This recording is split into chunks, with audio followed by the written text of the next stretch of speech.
Welcome back to You Heard It Here with Dr. Gary. Today, the world of hearing healthcare had some exciting news. Let's dive in. On March 24th, 2026, Phonak, one of the world's largest hearing aid manufacturers and a global leader in innovations in the field of hearing healthcare, was awarded the 2026 Artificial Intelligence Excellence Award by the Business Intelligence Group.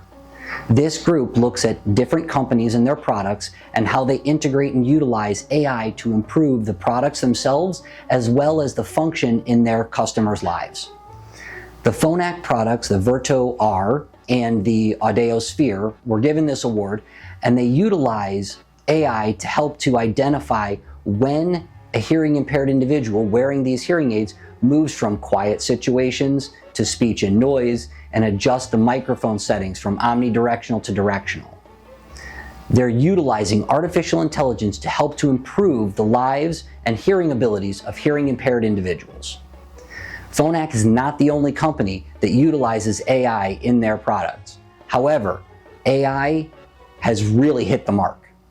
These Phonak hearing aids do a great job at integrating AI to improve the hearing situations of many hearing impaired individuals. Hopefully, other manufacturers will be recognized for their contributions to the lives of hearing impaired individuals through the use of AI in their products. This has been You Heard It Here with Dr. Gary. I look forward to seeing you in the next video.